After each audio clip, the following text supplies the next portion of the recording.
Good evening, everyone. Welcome back to Talking Devils podcast, brought to you by talkdevils.co.uk, your number one and favourite independent Manchester United podcast. I would say happy St. Patrick's Day, but that was yesterday. So happy St. Patrick's weekend, everyone.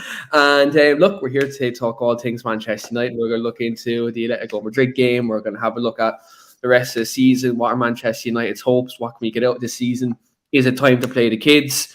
We're going to chat all about all that this evening. As always, great distinguished guests here this evening. So to the right of me, former Manchester United player Phil Marsh, also new regular on Talk the Devils. He's been on the last couple of podcasts and shows throughout the channel, Mr. Reece Russell, and as always, former Manchester United left back Lee Lawrence. So great people here to talk about all things Man United here today. I suppose we were talking off there. It wasn't okay. We got knocked out of Europe, but it wasn't all doom and gloom kind of this week. Phil, was it? Because the first 45 minutes were something that we didn't see in a quite long time, was fight and determination from Man United in the first 45 minutes. It looks like these players were actually trying. They didn't down tools when things were not going their way. Just first of all, describe the team's performance on Tuesday, and just, I suppose, your overall feelings about Man United's season now, because ultimately we're out of Europe at the moment.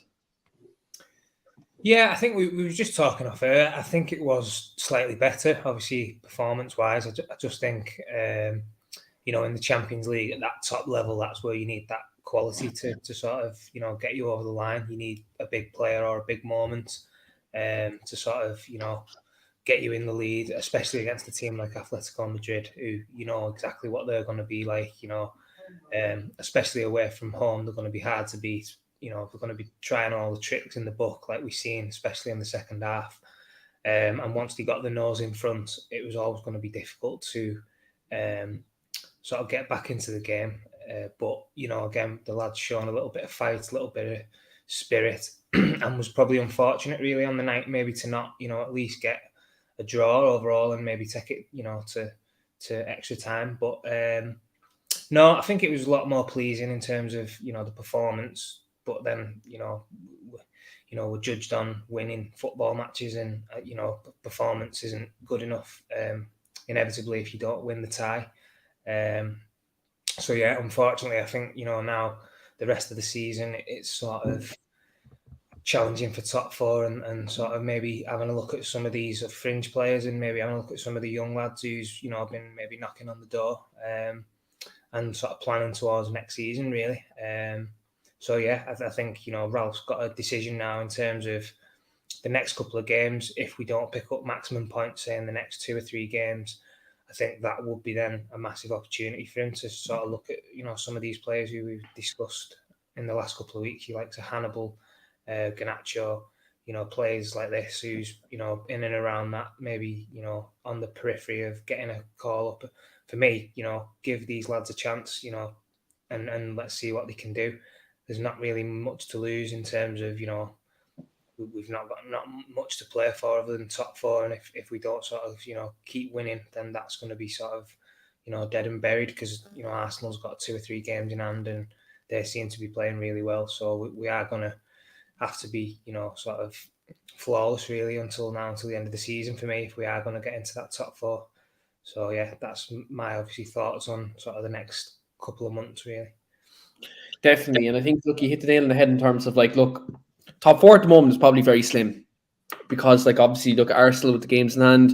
Now, I know they lost against Liverpool the other night, but, one thing you've seen that Arsenal performance, and especially in that first 45 minutes, they took it to Liverpool. Liverpool had to move up 2 or 3 other levels to beat Arsenal the other night. As much as I, slagged Arsenal off in the last 12 to 18 months, when they were losing a lot of games, what Arteta's gone in and done there, was getting rid of the older players, getting rid of players who are probably bigger egos in the dressing room, players who kind of, knew they didn't have to work hard. Not that they didn't have to work hard, but players who weren't willing to work hard, if you know what I mean. So, getting rid of the Ozils, the Aubameyangs, players like that. And then look what Arsenal have done, obviously bringing in, the Smith Rowes, Saka, Martinelli, Odegaard, players like that. They done that whilst they had no Europe this season. So, look, I think, yes, top 4 is there mathematically, but, look, I think Arsenal are obviously someone who have a massive advantage in this race. Now, you can look at this with I suppose, glass half full, glass half empty mindset. Like, Spurs aren't playing well at the moment. Their results are all over the shop. Conte's a brilliant manager, but the phrase Steve McGrath, who is a Tottenham fan and who actually watches his channel, says it's same players, different manager with Spurs. We have the same situation at United. Spurs may not get the points required to get the top four.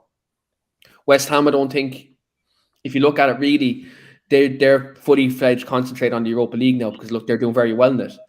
Like Arsenal, I think, are in the driving seat right now. They really, really are. Like, even though their games in hand, they have to play Chelsea and they have to play Spurs now. To be fair, they could get results out there. They might not get results, but they are in the driving seat.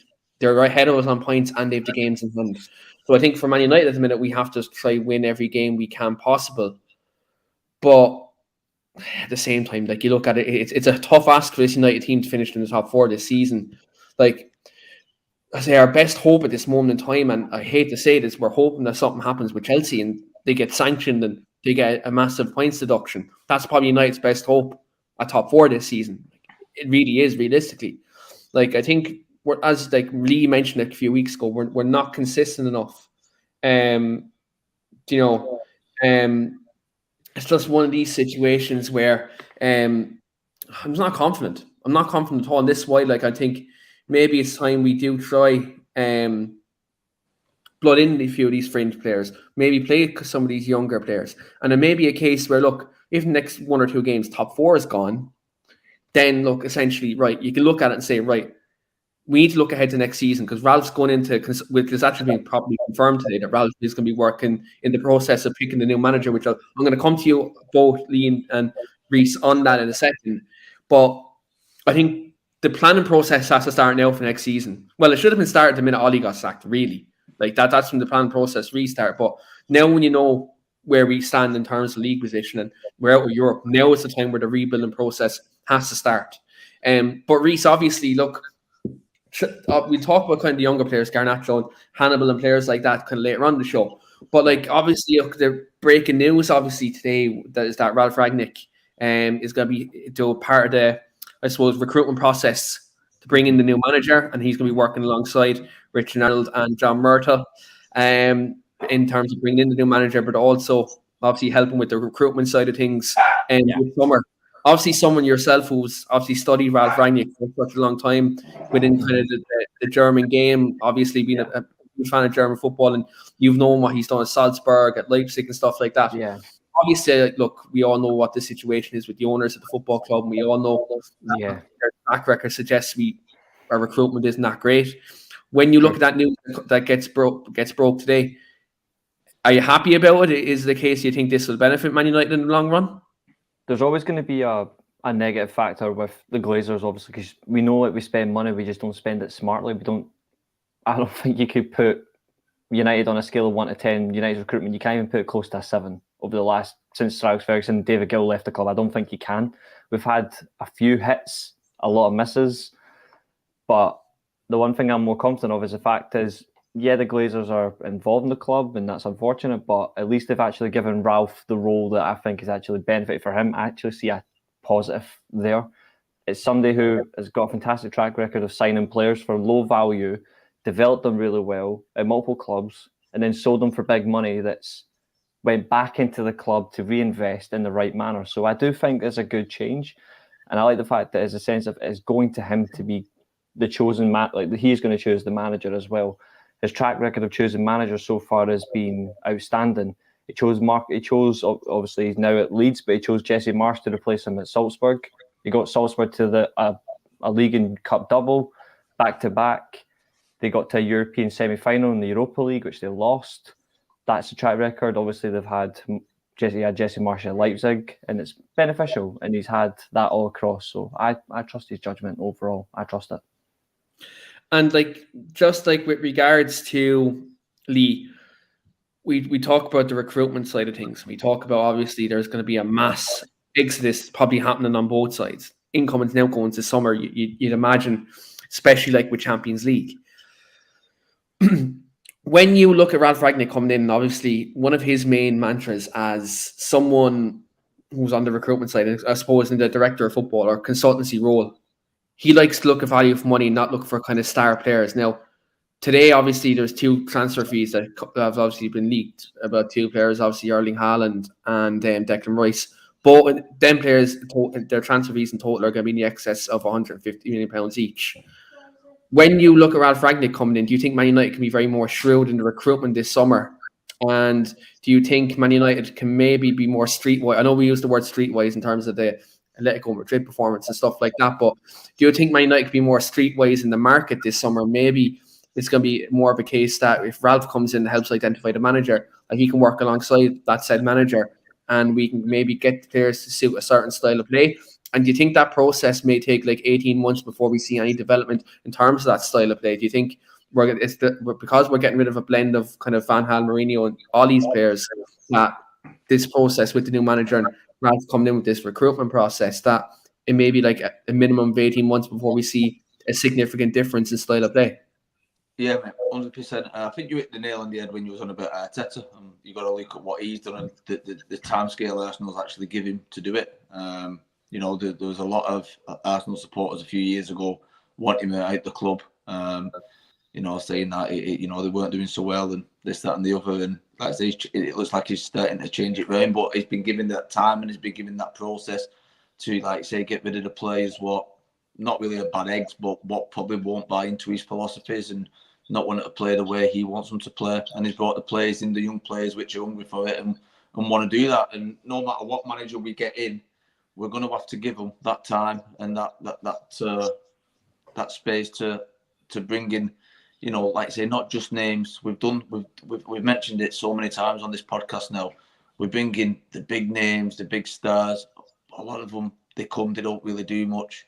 Sanchez from Arsenal, was an example of many. We need to. First of all, when he chooses his manager, which I'm sure, obviously, he's going to appoint someone, or he's going to be in that process where he's going to appoint someone who probably believes in the same philosophies, in the same style of play, in the way they want him to do as himself. And then I feel like he'll bring the players in, not necessarily on names, but on the players he thinks will suit the system that both him and the new manager want. And he'll believe in the ways and the philosophies that they want to breed into the team. But that will take time. The only sad part is we was all hoping that would happen under Ole. And we was all, a vast majority of people were willing to give Ole time to rebuild that team and this to happen. But unfortunately, it looks like it's going to be a slow process again. It's like a clicks, reset, start again, and give them time. But it's not going to change overnight. It's going to be a process. But I feel like it's a process what is 100% needed. I don't think with the current squad what we've got at the moment that we're going to be nowhere near. And like we was just touching on the Atletico game, I think we did really well. And the Tottenham game, I think we did really well. I weren't expecting much out of both games. The attitude seemed to have changed. The work ethic, the hunger to try and grind the result out. I've got to get it in there, mate. I thought Fred. I've been championing him all year, mate. I told you he'd come good. And I thought he was. One thing you mentioned, actually, Lee, I just want to cut you off there slightly about that. One thing you mentioned about Fred is he'd be way better in attacking midfield position, right behind the striker. That's where he played on Tuesday. Yeah.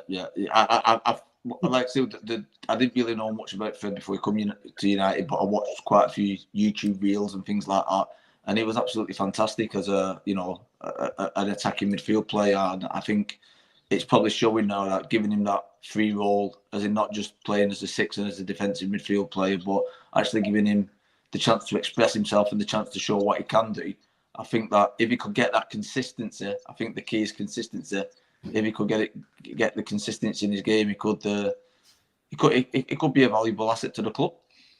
Yeah, 100%. I think just because he called that about Fred, guys, and Fred is thriving in kind of that attacking midfield role. I'll give it to Lee to the end of the season, lads.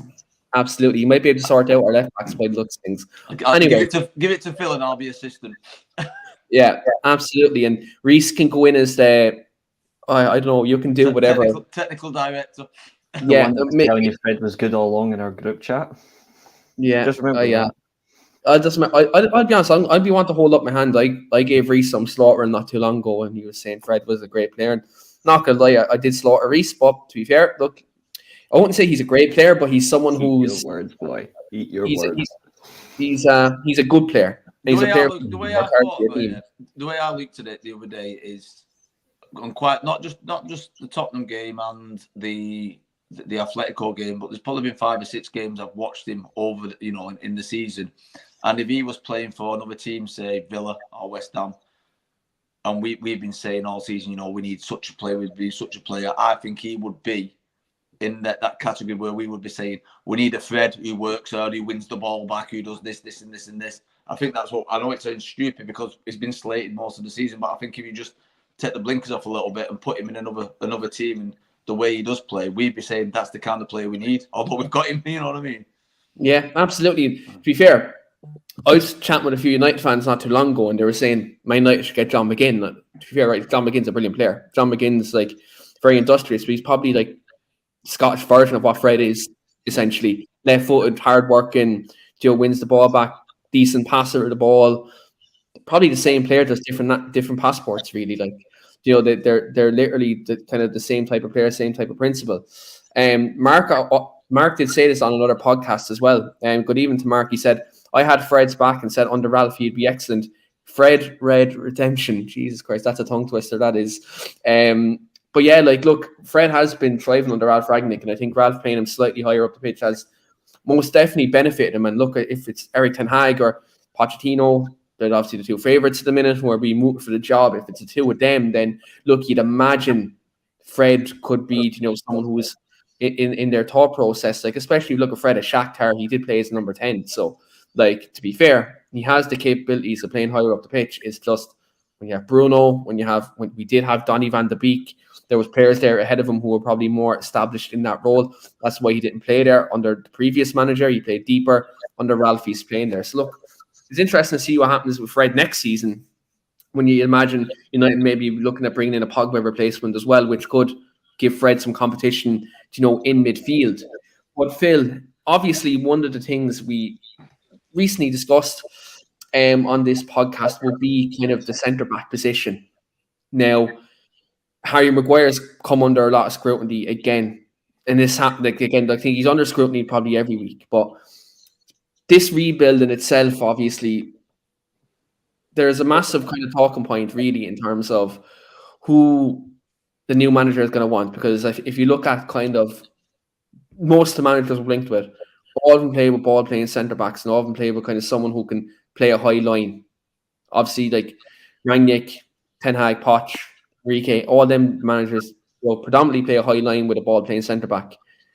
When you look at Harry Maguire's struggles this season, and you look at this rebuilding process, we have the world's most expensive centre-back at the football club at the moment. And on current form this season, even though last year, we've said many times he was brilliant in Euros, but do you think as part of this rebuilding process, Phil, that if the new manager doesn't fancy Harry Maguire, could this be a case where the new manager will have to go to the board and be persistent, be like, look, I know you paid 80 million quid, but he's not suited to our style of playing. He's not someone who's part of our plans. Yeah, I think it's a difficult one because we know Harry Maguire's sort of better in a back three. We've seen that obviously when he was at Leicester and for England, but in terms of the way we want to play, and I think as you just touched on there with the lack of pace that he's got, I think that's really sort of where he's been found out a little bit this year in terms of when we've played some of the better teams and he has been sort of out of form as well.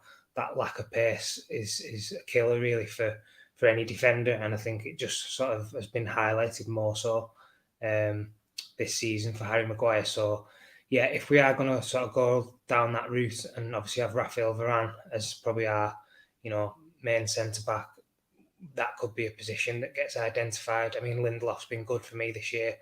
He's had injuries and stuff, and they all have, to be honest, but I think he's obviously somebody who I would keep at the club. I think he's a good all-round centre-back. He's probably been our best this year out of a bad bunch, really. But yeah, I'd be worried if I was Harry Maguire, just in terms of, performance levels haven't been good enough this year. The price tag, the captaincy, all these pressures that he's got on. on him as well, help him. But yeah, I think the way the game is as well, this modern football, you need to sort of be comfortable on the ball, coming out of defence, playing into midfield. But you need to have, a bit of pace as well, because if you do get caught out and you isolate yourself 1v1, like Liverpool do it perfectly with Van Dijk, the centre-backs are left isolated 1v1 all the time because they're trusted to do that. Rudiger and Chelsea as well. Yeah, and I think that gives the licence for the full-backs to, push forward and give the other team problems then defensively and make their wingers, have to track back. Whereas for us, I think teams are happy if, they're left isolated because they'd fancy the strikers to get at our centre-halves because we're not as solid as we once was and as solid as some of the other defenders we see in the Premier League now. So, yeah, I think that's an area definitely we need to be strengthened. But I think we need strengthening in all areas, really, centre mid, up front and at the back. It's a bit of unfortunately, it's a bit of a sort of, could be a lot of players going in the summer and it could be a slow burner, really, of getting a team that's going to be challenging again. Yeah, definitely. And I think this summer has a lot of kind of similarities to summer of 2014, really, for me. I think when Van Gaal came in, he got rid of, I think it was in excess of 14 players or something like that. Someone in the comments may correct me if I'm wrong. It's something around that ballpark figure. And we've seen a lot of kind of people who are at the club a long time leave. We've seen a lot of people who were actually rated at the club leave as well, like Hernandez, Danny Welbeck, players like that. I won't be shocked if we see kind of an exodus kind of happen like that this summer. But I think you're absolutely right, Phil. I think a slow burner is what it's going to be. Like, I hate using the word, but it is going to be a process. I don't think anyone can be educated enough to say, like, look, 100% this is going to be just a quick fix. Like, I've seen many people, and I've seen this quoted, like, Jesus Christ, when was it? November last year. I seen this quoted then. It was like, Man United are a good manager away from challenging for the title. That's absolutely ludicrous. Yes, you can get a good manager in there. Yes, you might get, you might get Pochettino, might get Ten Hag, Enrique Zidane, right? Yeah, you might get a new manager bounce, but it's the same crop of players. You're not going to get that same. So if they can't press under 2-3 different managers, they're not going to press under another manager.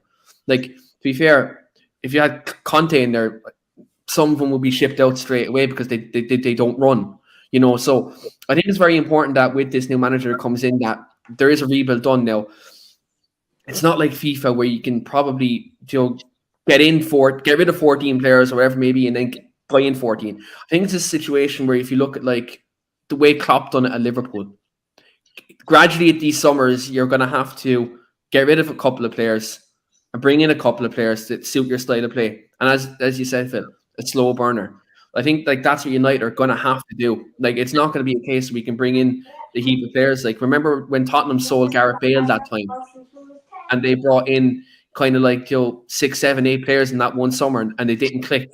Now, it didn't click until like a couple of years later when Pochettino came in. So I think look, it's massively, massively important that when we're doing this recruitment process, that these players are brought in to suit a certain style of play, and they're all singing off the same hymn sheet. But I think for me, if you're going to do this rebuild, you can't,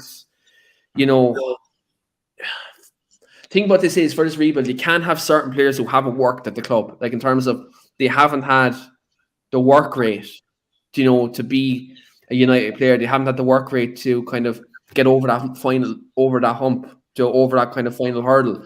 So I think like there's a certain couple of players in that squad who've had their chance now, and they've had it under 2 different managers because most of the Van Gaal players are gone. But there's a lot of players under the Mourinho and Oli regime that they have underwhelmed. I'm not going to beat around the bush. There's some who have just completely underwhelmed, and their reputation, obviously is bigger than probably their footballing ability, to be quite honest. So I think it's one of these things where it has to be done. Like this rebuild has to be done, and a lot of players have to be got rid of. But again, I just know it's not going to be a quick fix. It's not going to be a quick process. And this is where, like, any United fan watching this, and I know, like, look, fans can be impatient. Look, we can all be impatient within the best of times. We've been impatient watching football. I dare to say the lads who watch football matches, sometimes their patience, would be lost as well in certain situations. But I think when you look at the bigger picture of the football club, obviously, look, the owners are the owners. We all know what the situation is there. That's something we can't change. At the moment, we can't at the moment. We have to get on with it, and we have to get these. You obviously have to get certain people in to run the football club that the way it needs to be ran. Now it looks like obviously when you're getting your Myrtles in, you're getting Fletcher in that role. Obviously, Rangnick going into consultancy role, and if he's working with new manager, we're now looking like that. On paper, it looks like we're going to be run like a proper football club, like the modern football clubs this moment in time. I think kind of if you look at in the last maybe decade, United are kind of still stuck in the bygone era. What I mean by that is that we're kind of trying to continue to play the United way sometimes, and one man doing everything, every little job. Woodward was part of recruitment. Woodward was part of the commercial side. Whereas if you look at clubs like Man City and Liverpool, right, to bring up them two for an example, you'd have different people working in different departments, and it's all a collective there. Whereas like Ed Woodward, who has no footballing background, was part of recruiting players. Like again, I'd always go back to when Mourinho was looking for a certain number of players as a centre back. Like who on that board was a footballing person telling him he couldn't buy that player? Now, albeit, look, it's madness trying to pay 50 million for Jerome Boateng at that time, right? Look, financially at that time, 50 million for someone who's had an injury record and stuff like that didn't make sense. But what I'm saying is, from a footballing perspective, there was no one on that board that could say, look, you can't buy that player. Like, on a footballing scale, didn't have the knowledge to kind of look at. So, look, I think there has been massive problems in this football club, and we've been kind of, I suppose, operating kind of one hand tied behind their backs in the last kind of 9-10 years since Sir Alex left the club. Because when Sir Alex and David Gill were there, the club was run like a machine. It was a well-oiled machine. And Fergie, this every year, get rid of a couple of players he knew that weren't working, bring in a couple of players, freshen up the squad, keep that winning mentality going. Soon as Fergie left, it all dropped like a sack of spuds. Like Rio, Vidic, all them left, Everett, all left at the same time. Year after, Hernandez, Welbeck, all them players left at the same time, who were part of that core group, who were the title-winning group that year before. Carrick was retiring. Rooney was coming towards the end. So, like, really, Man United need to be getting players in of a winning mentality and hard-working players again. Now, obviously, you need quality as well. Quality is always, obviously, look, at the end of the day, it's going to come down to quality, but I think United need to get players in who are willing to play for the badge again. And it just be a case that they need to get players who buy into that manager's idea. And I just think at this moment in time, there's a good, and I'm going to say a good 7, 8, 9 players at this football club. Been under 2 managers at the moment, and from both managers under the bus. So if this new manager has any sense coming in, and if Rangnick is in this 6 months period where he's going to have this football club, in terms of players who want him under the bus, leak things into the media, and stuff like that. So I think it's great that he's going in this consultancy role, because he'll know what players he needs to ship out. And he'll be telling that new manager, look, I'm not going to name players, but character A, character B, character C, they don't work hard. They're not players who would suit this style of play that we want Man United to adapt. So it's very important that they're all singing off the same hymn sheet, that these people in the director of football, technical director, that they all have the same idea. Because I think, look, there's a lot of things, that are wrong in the football club, and I think we need to start getting it right, because when you have Newcastle who are after getting new owners and they're going to be splashing out money, Chelsea's situation looks like that could be getting resolved, and they're getting even richer owners from Roman Abramovich. Like, really and truly, Man United could go at least 10, 15 years without a title. It's very, very possible that could be the case, or even 20 years. So I think this summer is the start of a process that needs to get right. But it's just one of these things where the football club need to make kind of a shrewd decision in terms of their recruitment, and also a continuous plan, not just to be successful for 1 year and get back into the top 4. But I think it's a case where the club needs to have a sustained idea of being cemented in the top 4, but then going for the title. Again, I hate to say it, but like the other club down the road did, because that's what they done in their rebuilding process under Jurgen Klopp. So I think that's that's very abundant. It needs to be continuous, though. It can't just be like a 3-year cycle and then you change manager and you get a different style. If United want to maintain this whole project going forward, it needs to be not the exact same manager, but like, for example, like what Bayern Munich did. Like, with managers they've had, they went from Van Gaal back to Jupp Heynckes, then they went to Guardiola, but it was all within the set. It was still pressing football, but it was all about control and possession of the ball. I think for United, if they want to play a pressing style. They want to play possession. The next manager's got to have that style, but maybe like a little tweak to it, like something they can add to it, but it has to be continuous. If you change your style completely, it then just disrupts the whole process. I think it's got to continue throughout. Otherwise, you're just going to go stale. Yeah, I agree with that, Reece. But the other thing I was thinking too was when we was on about, you know, pre-Fergie, you know, he might have only got rid of 1 or 2 players every season, and since that, you know, we've had quite a few in and outs. I think what he's got to do too, he's got to build a team. Yeah. When we was you know, young lads at the club, the first team or the first team squad, you could just see it, and Phil will vouch for this. They loved being around each other. There was a team. They'd work hard for each other. They bought in to helping each other out. Where since Fergie's and that last team in that era, they've been, for me, it's been the vast majority of the time, it's been a team of individuals who've not had that team spirit. And I think until we can build a team with that team spirit and with that ethic of wanting to work hard for someone else and not wanting to just do it for themselves, we ain't going nowhere. So yeah, build a team, but also get that team spirit together too. Because without it, we'll just be a team of individuals again and do nothing. Yeah, I think what that boils down to as well is sort of identifying and picking the right characters, because as we've seen, like a lot of these players that have come in, they might have big price tags, big sort of reputations and all that kind of stuff. But if it doesn't fit right and it's not right for the balance of the team, and you know they're not the right kind of person off the field, that can have a massive impact on you know how things are going. And I think we've seen that over the last sort of 5-6 years, especially bringing big names in who are not maybe necessarily the right characters and who sort of fit into the right mold of what a Man United player should be all about, or what they used to be all about. And that's obviously, playing for the shirt, doing the basics well, working hard, being disciplined, having the right attitude on and off the pitch. And we've seen with a lot of these current players that, these are all things that aren't sort of going well as a club, and sort of for not just 1 or 2 of the players. We're talking like, 5, 6, 7, 8 players who, they're in the media for the wrong things, they're sulking, they're not putting a shift in, the sort of body language on the pitch at times, they're not, and that has a massive impact on everyone. And when some of these younger players are looking at some of these, the players who they should be looking up to and leading by example, they're sending out the wrong messages completely. Going on that too, Phil. I'm just going back to the Maguire thing. I think the next manager, if he's going to show that he's got authority and show that he's got anything about him, and I hate to say this because I've wanted Maguire to come good for a long time. I think he seems like a decent chap, and I want him to do well. But I've watched him more or less all season. I can't really fault him for the Tottenham own goal, because anyone would have had to have gone for that. I'd put that down to look. But I watched him otherwise. Yeah, I watched him again in the Atletico game, and for the Felix goal, the disallowed goal, he's getting drawn into midfield when he shouldn't be. He left the back 3 exposed. We got let off that time. But the goal we conceded, it was like a carbon copy. He got drawn into an area where he didn't need to be.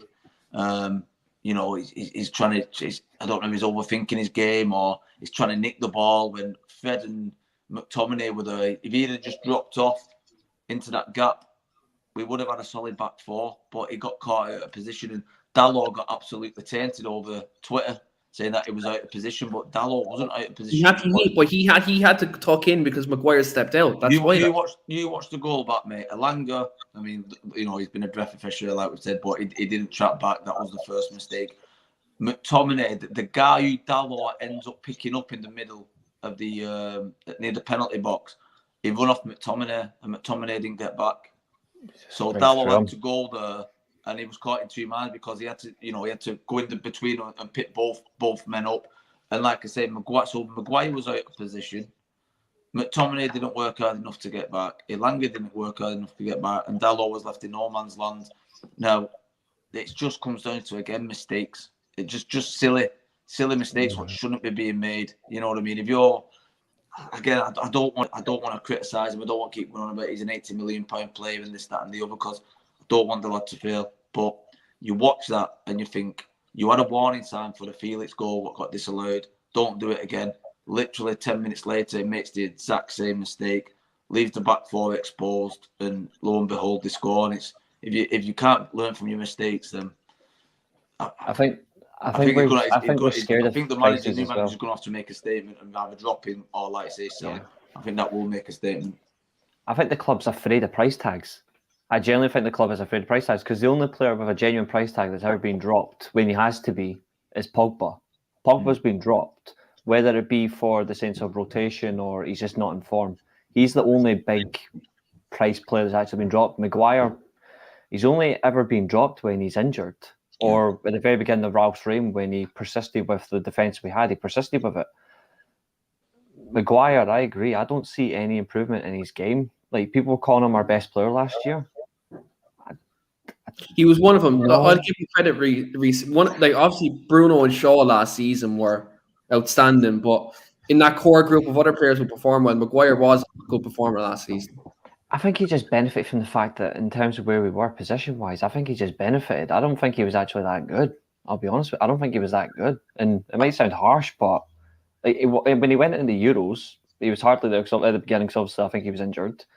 But when he got into it, they fit the system around him. Like, they changed it to fit him. I don't necessarily think he was... I just don't think he was good enough, and it reflects on this season. We've tried to play higher up the line. People think he's a good progressor of the ball. Yes and no, but he doesn't contribute enough to goals. He's a bigger frame than Lindelof, but Lindelof always gets mugged off he gets bullied off the ball. Maguire gets bullied off the ball far easier than Victor Lindelof does, but nobody will say anything because it's Maguire. I think you need to look at that and think, what is it about his game? My opinion, I don't know. I think it's too much pressure. I don't think he can handle pressure at the top level in this type of club. I don't think he can do it. If it was me and I had to make a decision, and it's probably an unpopular decision, a lot of people would go against me. I'd be choosing Bayer. I'd be choosing Eric Bayer all day long. I'd put him at the side of Varane or Lindelof and see what happens, because I think the two centre backs which we choose, whether it be, like say, Varane Maguire, Lindelof Maguire, Varane Lindelof, they're very, very similar. As you know, they're all a little wooden. They're a little slow on the turn.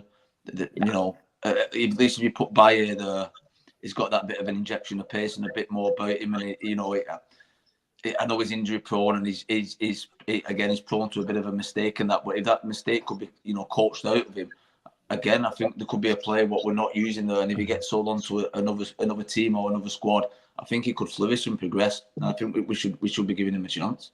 I agree. I think definitely as well, if you look at the type of centre back that we're going to need that's quick and progressing on the ball, I think United maybe missed the trick with Pau Torres. And because he's very good in the ball, and seeing him in the Champions League during the week, like United wanted him last summer. Now I know we went for Varane when Varane became available. We would have got Torres only for Varane became available. I remember I was speaking to a journalist on another podcast last summer. Reece, you remember this interview last summer? Yeah. He said to me, Pau Torres is United's number one choice at the moment, but Varane became available. He said United will be going all out for Varane. Lo and behold, 2-3 weeks later, that was the case. But I think United maybe were looking for that centre back that had that turn of pace to play alongside Maguire, so we could have that connection, have that link. Unfortunately, we bought Varane, but Varane's obviously had his issues with illness. He's had issues with injuries, stuff like that. So he hasn't had a chance to get a prolonged run the team. Obviously, as Lee said, sometimes he could be slow on the return. So like. No, Vicky, I didn't say Varane wasn't a good signing either. I didn't say that. I did not say Varane is... No one said that. No one said that. But what I'm saying is... I think the last couple of games, Varane's starting to show a little bit more potential, because I've been a bit of a critic of him since he's come, to be honest. I've not seen anything what's made me think that he's world class. But the last couple of games, for me, he does look like he's turning a corner a bit, and he's changing my mind. So that's a good thing. Yeah, look, again, he's had, I mentioned, he's had issues, illness, had issues with injury. To be fair, when you look at the core amount of games he's probably missed our most important games this season. Bar the Champions League against Atletico Madrid, missed Liverpool, missed Man City, missed Chelsea. He's missed all these big important games this season, and that's why we probably haven't seen enough in terms of his impact at United. He's been good in the other games. I'm not saying he hasn't been good. He has been good, but we haven't got to see him as much as we want to see him. We've got to see him in the games where we really bottom four. Like Liverpool bought Van Dijk. Liverpool bought Van Dijk for the Man United games, the Man City games, the Chelsea, the Arsenal. They didn't buy him, with all due respect, to play against Leicester City. They don't care about Leicester City. They care about getting one over their rivals, and that's why we bought Varane in, to get one over this lot. And you're right, he's missed these games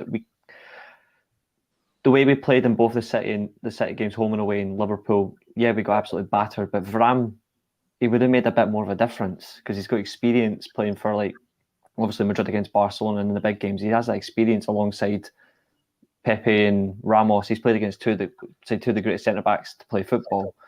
He would bring that to our team. I think that's like, I don't think our other centre backs actually have that know how to be like, yeah, you're playing at the top level, but do you really know how to play at the top level? I was just thinking that, Reece. That's what I was thinking in my mind as you were speaking. Like I say, I've been a bit critical, but like you've got to realise what Varane's come from, and the players he's played in that back four to what he's playing with now.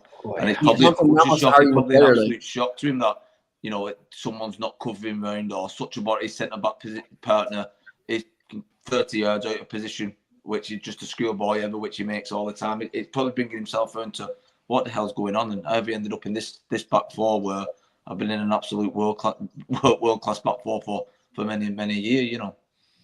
Yeah, and that's the thing, and that's where I think. Look, I think in the summer, if you bring in a more suitable centre back, you probably will see a better Raphael Varane as a result of it. I think that's massively important. But obviously, like, look, I suppose the title of this video is a time to play the kids.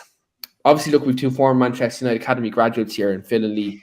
Like, obviously, Phil, when you look at United's midfield struggles at the minute, obviously Paul Pogba looks like he's on the periphery leaving the football club. I think that's the worst kept secret in football at the minute, that Paul Pogba's leaving. When you look at Pogba kind of drifting in and out of games, he hasn't been he's been good in certain games, but he haven't had a consistent run of form, and looks like he's not going to be part of our future.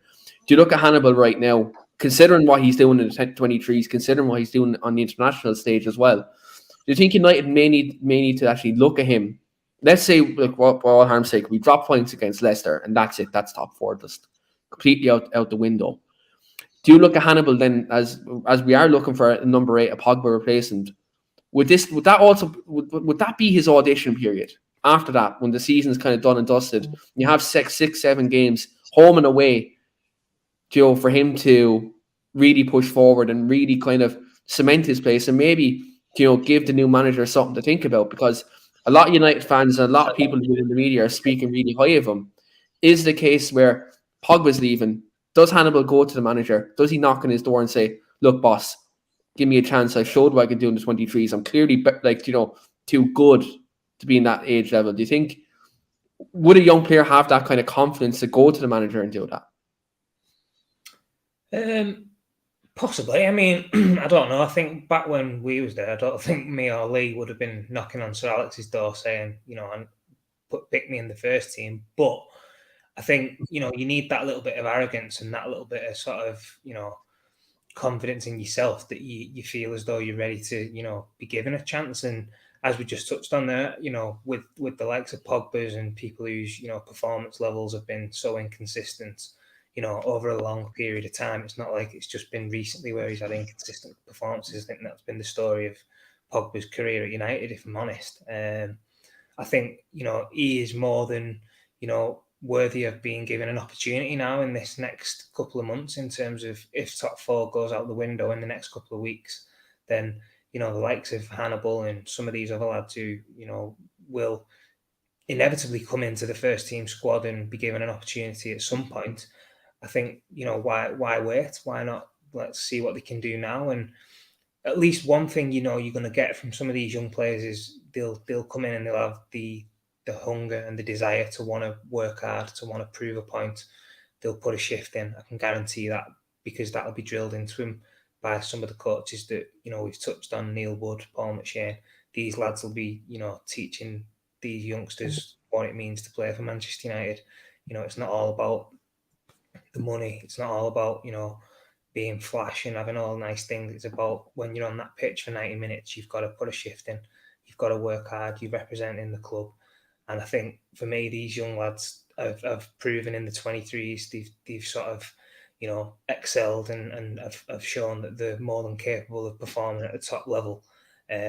So for me, give them a go. And at the end of the day, we're not gonna lose anything by trying it. Even if they do come in and they don't maybe hit the ground running, or they don't have a sort of great performance straight off the bat, which you're not going to get from young players. That's the whole sort of thing with a young player. He might come in and do a couple of things that you think, wow, he's unbelievable talent, and look at the potential of this lad.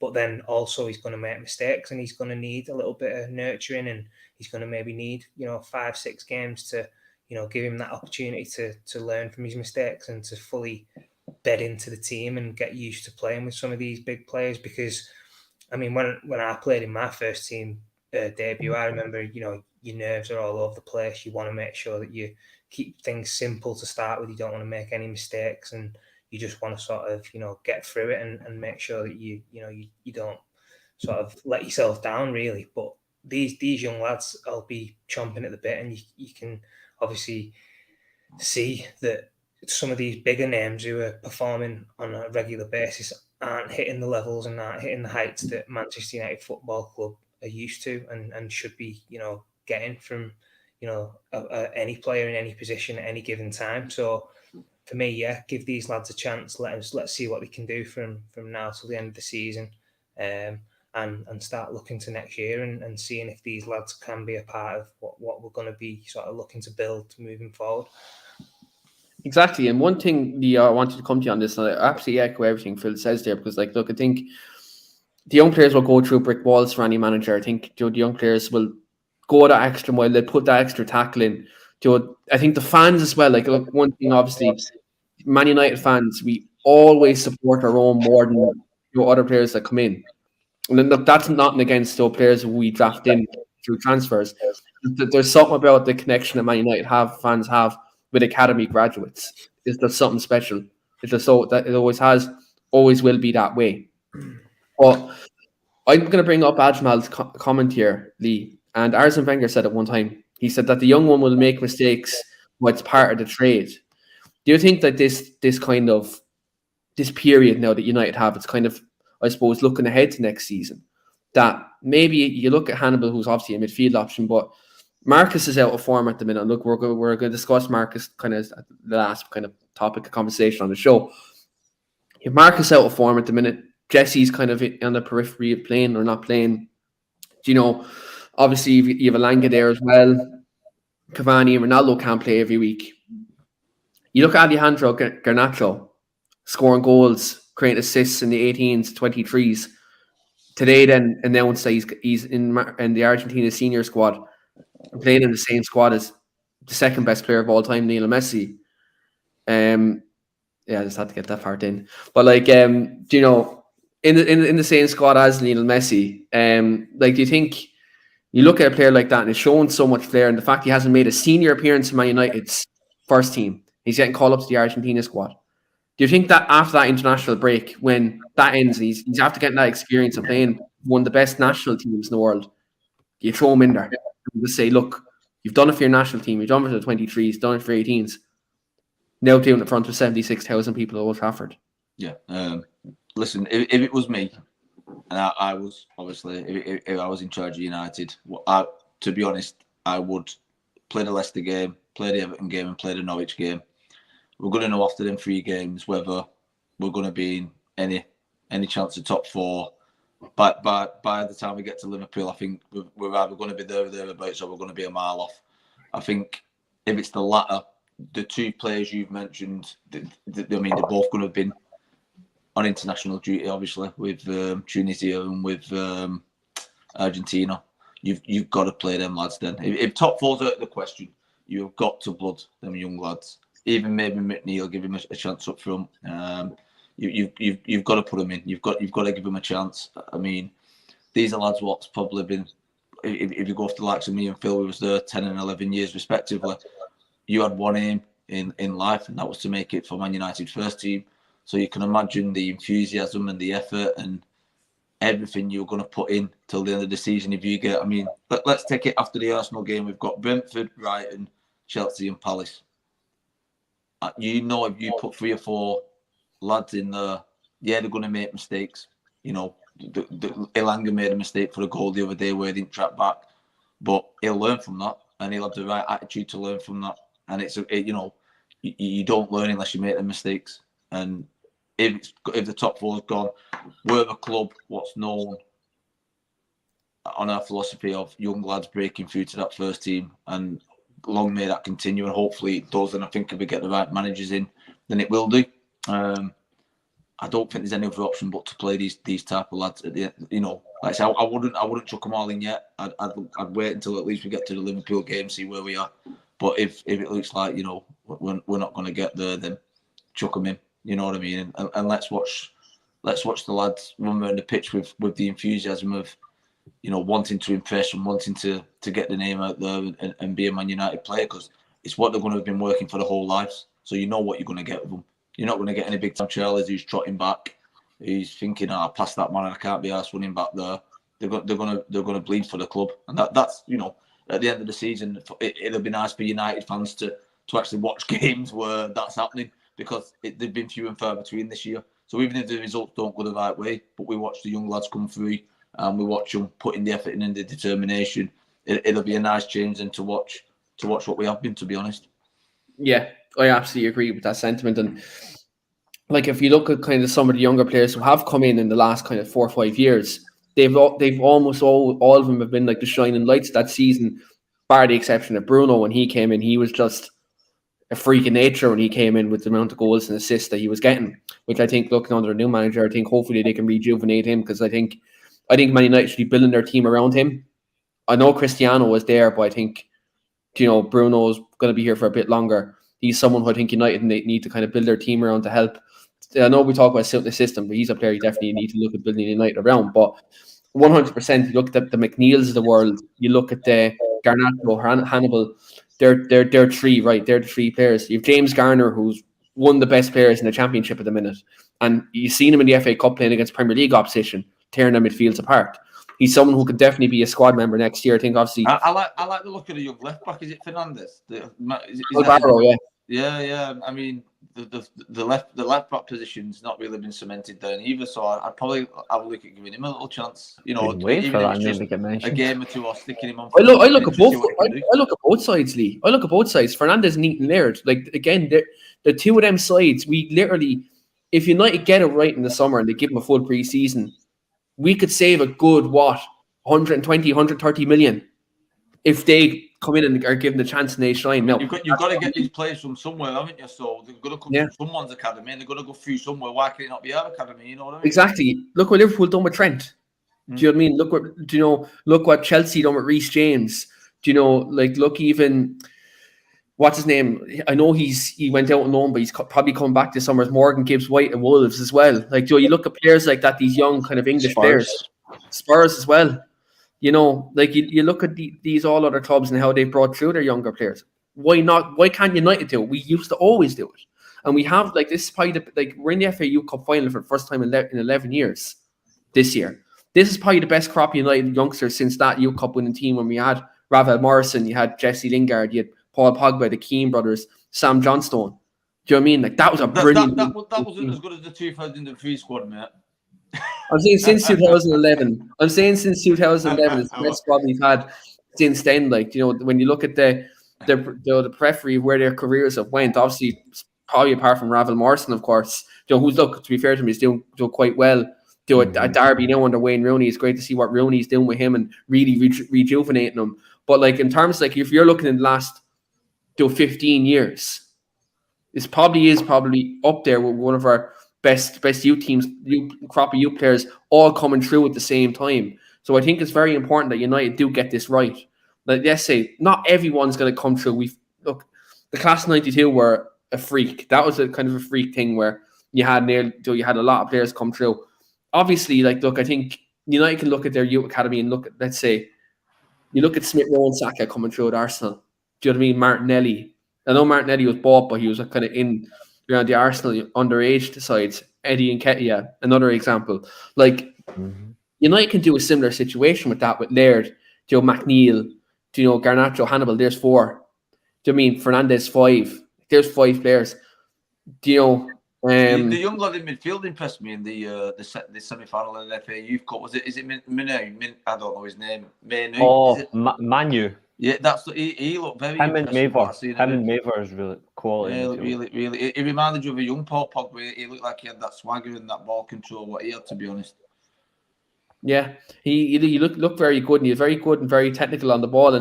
And Mark Sesley, just towards you, the 2003 score was just behind the class of '92. To be fair, I was watching. It was on YouTube, the final not so long ago. Someone tagged me in it, and I watched it. And to be honest, there was about 5 or 6 of the Beckham, and everyone was in the stands watching us. And it's a nice memory to watch when you know they've won it, and then they're watching you winning it. You know what I mean? It was. I at the time didn't even realise they was in the stands when we was playing. But Gaz Nev, Phil Nev, Bex, there was all the Ryan Giggs, there was all there watching it. So it's a great competition in it, and I hope to God they can do something this year and win it, because it's tradition for us. And a lot of the time when we do win it, you'll find, I think we mentioned this on the podcast not so long ago, I was lucky enough to get my first team squad number. I think 3 or 4 of us out of our squad got our first team squad number, and you do get given your chance, especially if you do well in that competition. So even the younger lads, like we just mentioned one there, if they do get it and he gets his first team squad number, and we've got nothing or not much to play for at the end of the season, you might be surprised to see a few kids come through, so you may not have heard of, who's done well, at 16, 17-year-olds who we've not really watched much of. They might give them a chance too. It could possibly happen, and if we do get Eric Ten Hag, I think that's a massive possibility that will be the case. Also, as well, we are signing Brighton's centre back, who's also England under 18 captain as well. So, do you know, that's good and shrewd recruitment, which I never really say in this podcast. Yeah. So again, great signing, Collifer. Great signing. Well, and if you look at Ethan Ennis as well, what we got from Liverpool in the summer, he's been a revelation as well in the 18s. Scored twice against them. Scored twice against Liverpool the other day as well. That was absolutely fantastic. But look, last talking point on the podcast, guys. I wanted to keep it to the end, because obviously one of our players at the moment has kind of been in the limelight as of late. Obviously, one of our homegrown academy players is Marcus Rashford. He's come in for a lot of criticism on social media. He's come in obviously he gets a lot of abuse. Let's call a spade a spade. His performances haven't been great this season since he's come back from injury, but he's got a large amount of social media abuse from our own fans, people abusing him at the ground. Phil, I'm going to come to you, the whole panelists, I'm going to go the whole round with this. Phil, when you see kind of Marcus and you look at his demeanour, it's almost changed this season. He looks like a shell of the player that came through in 2016, when he was that breath of fresh air, and he had that energy, he had that quality, and we all tipped him to be like a United great. When you look at Marcus's decline this season, you look at like all the other stuff, that's happened this season. Do you have to just look and just feel for Marcus at the minute? Yeah, I think at the moment it's sort of a situation with him where he's just totally lacking in confidence. I think his performances have been nowhere near good enough. We've said this sort of, since he came back from injury. He sort of came back, had a few good performances, scored a couple of goals, but since then he's just sort of nosedived. And I think the biggest thing for me really is, listen, we all go through bad spells. We all go through, bad moments where performance levels aren't where they should be. But for me, the biggest gripe that I think a lot of United fans are having with Marcus Rashford at the moment is just the real lack of effort and the sort of lack of, passion and the body language that he's showing when he's on the pitch. I think, that's a massive factor for me. I mean, when I watch any sort of player, no matter who they play for, no matter what club, what position, if they're not, looking like they're wanting to be on the pitch and they're not running around with any real energy and any real sort of drive and passion, you're going to be questioning the, motivation. You're going to be questioning the thought process in what are they actually doing on that pitch. At the end of the day, that's your job. You're representing Manchester United Football Club. The bare minimum is to work hard, run around, put a shift in. We say this all the time, but that's the top and bottom of it, really.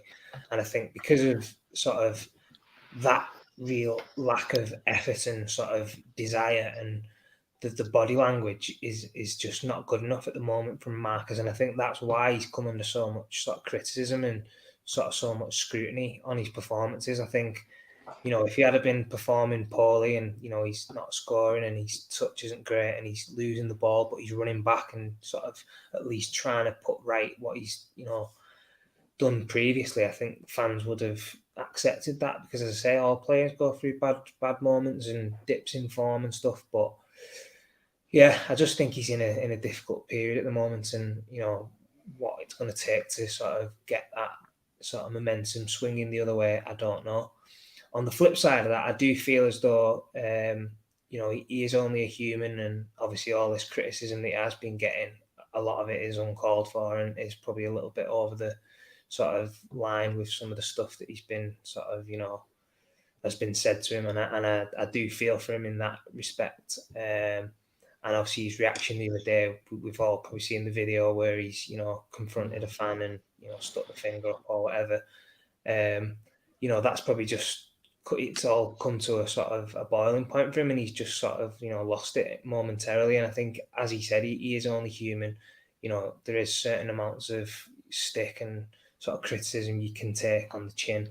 But for me, I think his best way of dealing with this now is sort of having a look at what's been going on in the last couple of months with his game, getting his head sorted and sort of solely focusing on football. We know he does other things and he's got other sort of stuff going on outside of football. But for me, I think he needs to just fully concentrate on his football now, from now to the end of the season. Completely forget everything else. Get himself back, at least working hard, playing. Even if his performances aren't great, just doing the basics in terms of working hard, trying to do the right things, getting the fans back on side by just putting that work rate and effort in and looking and playing with a smile on your face. And for me, then, that's the only thing he can do from now till the end of the season to try and sort of turn the corner and just sort of get himself back in a good place and a good moment and see what happens from there. If he feels as though his time's up at Manchester United and he wants to move on, then that might be something that happens in the future. But at this moment in time, Marcus just needs to concentrate solely on Manchester United, get his football back into the player we all know and we've seen over the years, and we know how good of a player he is on his day. But for me, he just needs to do the basics, and that's just work hard, play with a smile on your face, and everything else will come back and fall into place, sort of. Yeah, 100%. I wholeheartedly agree with that. Look, he's one of my favourite players. The football club, it's a shame to kind of see his form kind of nosedive the way it has. I think, look, there's look, everyone has an opinion about football, and that's absolutely fine. And I think, look, that's absolutely, so everyone can have an opinion, that's fine. But when people consistently berate someone, eventually you're going to snap. Everyone has that boiling point when, like, someone is saying you're this, you're that, and I'm not going to mention the words live on the podcast, but someone's on the sideline, someone is on social media, someone is on many different platforms, and they're consistently giving you a load of nonsense. Like, eventually you're gonna blow, you're gonna snap, you're gonna attempt to flip off, or whatever it may be. You're gonna do that. But, like, I think, as you said, Phil, you're absolutely right. I think Marcus needs to kind of, I know he does a lot of great stuff off the pitch, and that's brilliant. It really is. What he's done to overturn the Tory government on his own was fantastic. What he done for all them kids, absolutely brilliant. But I think at the moment he needs to concentrate in his football now. Completely, not really. Concentrate in his football. Go back to, as like Nikos says, go back to basics. Work hard.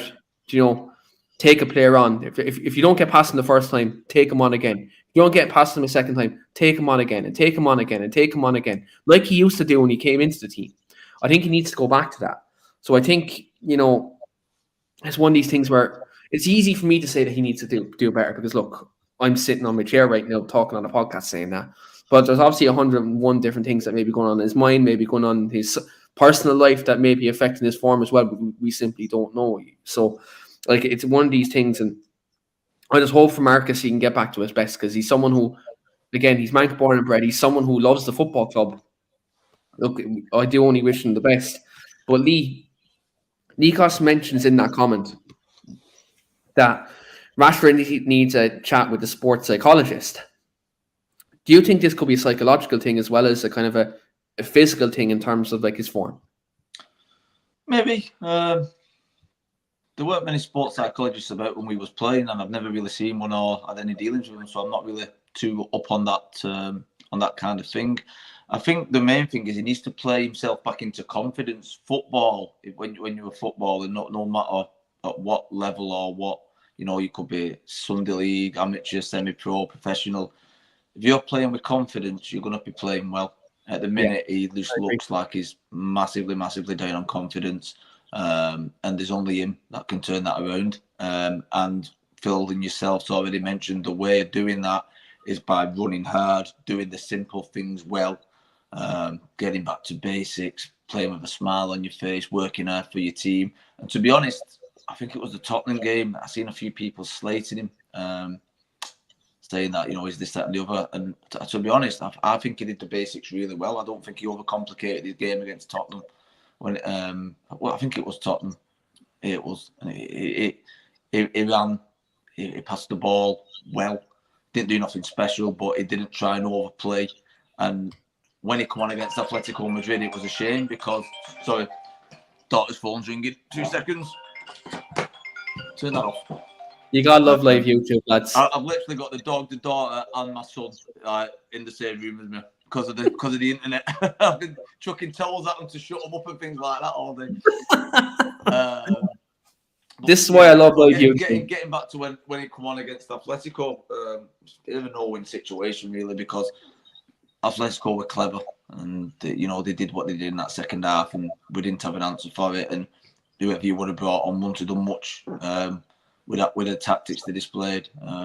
So I do feel sorry for him because, like I say, the game before, I think he was doing what was needed. And I think when he gets his chance, and he will get given chances, and it's at the end of the day, is what I would call is a son of United. He's one of our own. You don't become a bad player overnight. He's been an absolute phenomenal player from his younger days forwards. And he's just going through a spell, which we've got, like Phil said, we've all been through them spells. There's only yourself that can bring you out of them. And I really hope to God that he does, because I like him. I like him as a player. The stuff he does off the field is fantastic, like you mentioned and you touched on. And, he's come from nothing like a lot of us did. And he's made a good life for him and his family. And I just hope that, he can get out of his drought and still be a United player, because I'd hate to sell him. Because I think if he does get his confidence back, which he will, and he goes elsewhere, it would be another one what would come back to haunt us. Yeah, I can imagine him going away to like a PSG or Barcelona or something, gets his confidence back, then knocks us out of European competition. You just got to look at when he was in form and he used to run down the left wing and, he was playing with that confidence of, he knew in his mind that if he was taking a defender on, that defender was getting nowhere near him. He had the pace, the power, the skill. He's still got that in his locker. You don't lose it. As I say, it's just a confidence thing. And, once he gets that back, but it's the Twitter and the social media and the constant calling. And yeah, we all get fed up and we all get a bit peed off every once in a while when players aren't doing as well as they should. But it doesn't help. It doesn't help the confidence. But again, it's not helping himself, because when you do watch him on a football field, it looks like he's playing the way that he doesn't. It's the tracking back in it. It's the tracking back in it. It's the team play. And like Phil said, if he was doing that, he tracked back before. This is where I kind of look at it as like he's someone who did work hard, did track back before. So I don't know, is it that he just complete? Is the case? There seems like there's a problem, though. There seems like there's a problem that we probably don't know about, and it's only probably going on in the club. Because like Phil said, if he lost the ball and then he run 30, 40 yards back to trap them, and even if he didn't tackle them, but he looked bothered that he lost the ball, then the fans would take it all day long. It's just you can see why he's getting stick, because he doesn't just on that, I think it's basically the toxicity now within the dressing room and within. You see it's not just Marcus Rashford who doesn't chase back and his body. There's a lot. There's 5 or 6 players there, and I think he probably subconsciously is looking around and thinking, oh, well, if he doesn't do it, then why do I have to do it? If he's not going to chase back and he's 80, 90 million pound player, why should I do it? you know, and it's wrong. It's totally wrong. But you know, sometimes that does happen. And What's a habit? yeah, you're only as good as the people around you. And you need the dressing room, Phil. You know this, and I know this. It's missing a leader, a proper born leader. Like Keane mentioned, you know, build your team around Fernandes, which Fernandes probably is our best player. The only thing what worries me about that, I like Fernandes' attitude that, you know, he gets angry. I'm not saying what I was going to say. He gets angry when we don't win, you know, and you can see he wears his heart on his sleeve. The only thing that worries me a little, if we did do that and we give him that responsibility, is that sometimes he can go a little bit over the top, and it could, if we bring in the young lads through, which we're on about, we hope it could go two ways. It could spur them on, or it could knock the confidence. You know, you can be not harsh. You can be constructive and you can criticise, but in a constructive way. And I think Fernandes would have to learn that too, if he was going to take on that responsibility, because he could knock a lot of the young lads' confidence. Yeah, no, that's true. And that's a very, very fair point. And it just depends on if he gets that leadership role, does he thrive in it? He was captain at Sporting, so he would have that experience of being a captain. You know, obviously Sporting and United are two completely different clubs and different sizes, but same kind of principle in that regard. But Reece, I'm going to come to you on this kind of point, and this will just be kind of finish it up. But like, obviously, we've heard this from two players who've played at the football club and knows what it means to play at Man United. But from a fan perspective, when you look at this, how do you feel? I'll be honest, I'm not really sure how to think of it anymore, because hearing from Phil and Lee's personal experiences, like, I think that's better than a fan's perspective. I'll be honest with you. Like, it's great to have a fan's perspective, but I think having the next player's perspective is far greater, because they've lived and they've been through it. The only difference is different eras. I look at it now, and we all spoke about it last week, and obviously you guys long beforehand were speaking about it. This game is softer than volleyball. Like, this game is so soft now. It's quote unquote, it's pathetic. It used to be about the working man's game. Now it's obsessed about the wrong things. It's players that think they've made it. I know I was on the Match Reaction show with you the other night, yourself, Mark and Stu, and my exact words were, players that are younger than me, same age as me, they think they've made it in football, are already millionaires when they've not done anything in the game. And I'm sorry, but I look at some of the players that Rashford's played with, they haven't made it. And he's done a few good things in football, and he's done a good few things in terms of like the political side. Won a few trophies, to be fair to him, yeah. Yeah, but I think he's overall made it in the game yet. I'll be honest with you, I'm going to say no. I don't think he has. But what he's done, though, is at least it's a testament to him for the hard work he's put in over the past 5-6 years, and I think he deserves great credit for that. The only thing is, there's Nikos mentioned about the sports psychologist. Sasha Lenz has been at the club since January. Like, if you're going to have a conversation, you should have had it like 5-6 weeks ago. I know it can be difficult for a player, but if that resource is there and you are struggling, use it straight away. It benefits you. I mean, I'm not one for talking about mental health, but there's a lot of good mental health systems at my work. There's 5 or 6 of them altogether. I've used all 5 of them. Like, I've went to every single one to discuss personal stuff because it's difficult. And I think for a football player, it should be the same. You shouldn't be afraid to talk about your mental health. I know it's a stigma around like the old Neanderthal thing that men shouldn't be weak, men shouldn't be scared and all that, but you're allowed to be. Like, there's no right or wrong for anyone to be weak or to be like mentally not in it. Like, there's nothing wrong with that, because it's growth. And I look at Rashford, and I don't think it's just psychological. I actually think he's fell out of love with football. I don't think his heart's in the game anymore. And I think personally, he's done such great things already in football to date. He's done great things from a political side for helping people from the working class who have got nothing because their government is shocking. But I think his heart's more about helping people than it is football, and I've got nothing against that at all. I've got nothing against that as Marcus Rashford's a human being. But if you look at recent performances where even the basics, as we've alluded to from yourselves, not being done properly at times, and from lesser players who are doing the basics right consistently, it makes you wonder, where's your heart? Where's your hunger? Where's your fight? And I don't like tearing into football players like this, but I think at times, I know it sounds harsh, but you have to. I've seen these two play like games back. I would never question where their heart or hunger is because I saw it even when Phil came back from his injuries and all that. Straight to football, like it's that will to get back into what you love. I don't think Rashford's in it anymore. Personally, I don't. And from a fan Maybe I think he may need the summer. Maybe I think he may just need a reset and then go back in the summer regime and then, You know what I would do? Ralph Rangnick, and I know this might sound harsh, but see Marcus Rashford, I would tell him you're not in my matchday squad anymore. I would tell him that you're clearly not in it. There's nothing against you, but you're just not having that effect on yourself right now. And it's just like Maguire. We spoke about Maguire earlier on about the impact he's having on the team, where he's costing us week after week with repetitive issues like errors in the game. In the sense of the fact, if you're not committed to even just doing the basics, you shouldn't be in the football squad because that's. You get paid, what, 200 grand a week to not track back? If that had been a Jurgen Klopp or a Pep Guardiola, they would have binned you by now. And that's I think it goes back to United what we said in the podcast a couple of times, where pick players on merit and don't pick them on it should be about like Alanga's getting picked because Alanga's got like, you know what, I'm 19, I'm being given a chance, I want to take it. You put Garnacho on the team like you allowed to earlier on, he would take it. And I think these players are like, we've said it before, like we alluded to this like a couple of months ago, Keane, on shows about sentimental value about Henderson versus De Gea. That was our conversation.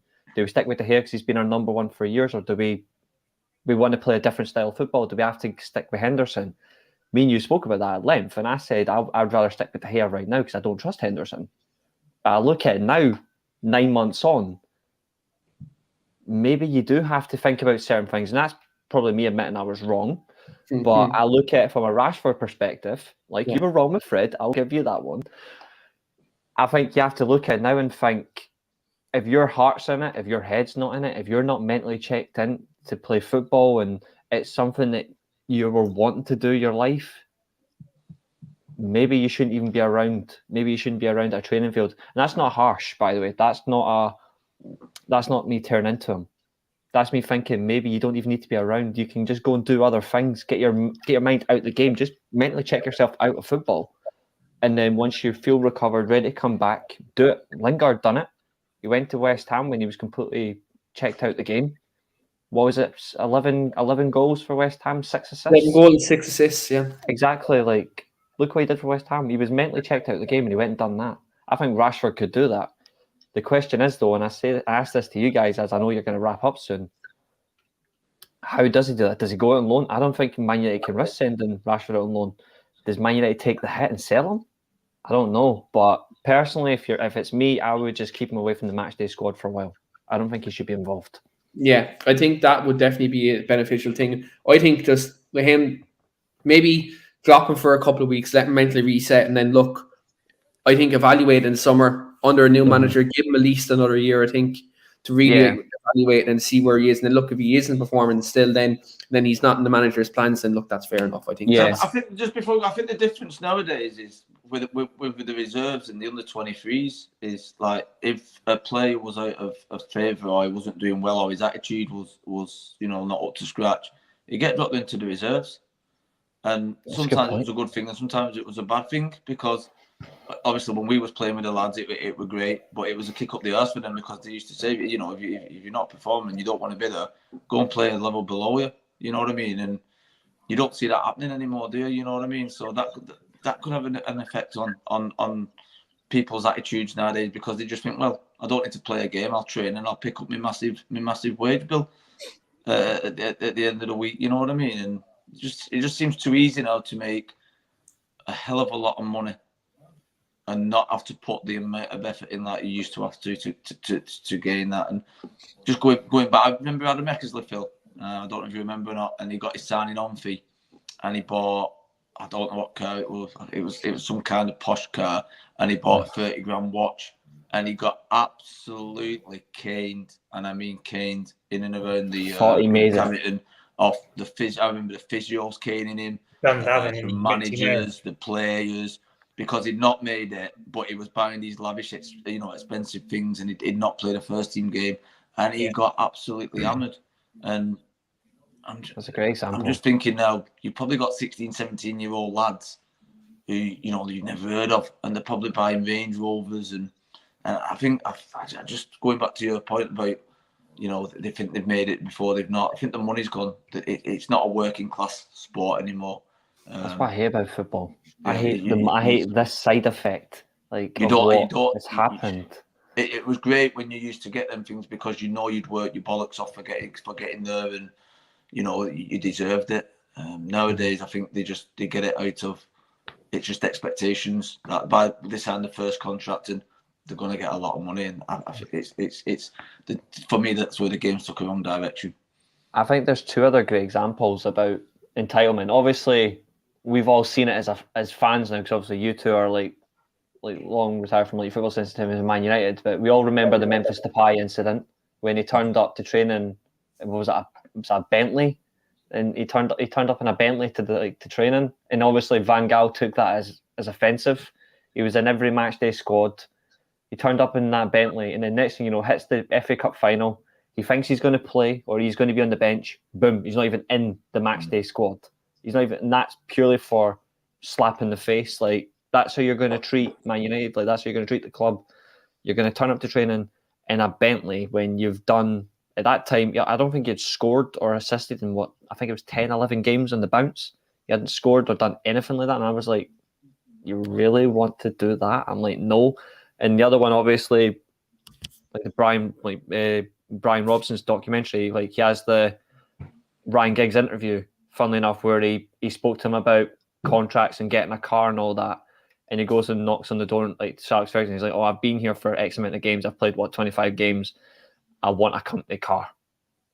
Like, that says all like players who think they've made it. And I'm like, that for me is the biggest problem in football now. It's great to earn a bit of money. Obviously, you want to feel proud of what you've earned, but there's being proud and then there's taking the right utter. You know what I mean? Yeah, absolutely. But this is where the game's changed, and I think footballers earn a lot more money now, and it's all commercialized. They all get their brand deals before they're probably even 5 games into the first team. So we're old school fans trapped in the modern game. We've said it many times on this podcast. We've said it's become a business and not a sport, and I'd stick by that all day long. Football now, I agree with you. is a business. It's not a sport anymore, and it's a sad thing. It's because we all love it, and we all want the same objectives as we all want United to become the best team in England and the world again. And we'd all do anything to get there, but it's just a complete different from when I played 15, 16 years ago. The game's changed 110%. It's a complete. I don't think I'd like to be a footballer nowadays. I don't think I would have made a footballer nowadays. It's too soft for me. I agree. My last comment as well, because I know Keane's going. My last comment is what you said about Arteta earlier on, when he got rid of the likes of Ozil and Aubameyang. He got rid of those bad eggs that are influencing the dressing room. Our next manager's got to do that, because that influence can seriously kill your club's mentality going forward. So I did agree on that comment earlier on. Yeah, 100%. And look, again, there's an interesting couple of months coming up, and I think this international break is very telling with whose week it's reported to come in. But got to wrap up there tonight, guys. Thanks very much to the panel for all coming on this evening. Absolutely fantastic podcast as always. And for once, there's no starting 11 or score predictions on the show. So, Phil, this week you're not getting to be a winner, which is absolutely fantastic. But even though you probably win with your football team on the weekend, to be fair.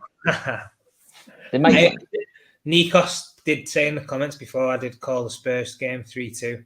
So, I think that's that close. 6 correct scores, if I'm not wrong. Yeah, we don't have a league table, so we're actually not keeping track. But Phil is unofficially winning. Yeah, Phil's unofficially. I mean, I'm not proud. Obviously, I'm glad we won, but I predicted we'd draw 2-2. I said 2-2 as well. So, I said 1-1, so I was miles away. Yeah. Well, I think I text you after about 30 minutes, didn't I? That's my prediction done. That's my prediction done. I remember that. Yeah. Look, on the next show, the Leicester preview, we will have our the usual score predictions, starting 11 predictions, stuff like that, and obviously more tactical chat as well on that show. But look, I hope everyone has a good weekend. Well, I'm going to now because it's St. Paddy's weekend over here. Didn't get to have it over yesterday, so tonight I will be heading to the pub for a few Guinnesses. So if anyone is in Ireland, you better be celebrating as well. But thanks very much to Phil, Lee and Reese for coming on. Look, we will be back next week with some more Man United chat on this podcast. As always, look, I do appreciate everyone's your contribution to this channel. And as always, guys, do like, share, and subscribe. And hit the bell notification on the right hand corner. You'll get notifications for all Manchester United podcasts right here on Talk Devils YouTube channel. But we'll wrap it up there, guys. Thanks very much to all the other guys for coming on. And look, we'll see you next Friday on Talking Devils podcast. Until then, guys, thanks very much for watching.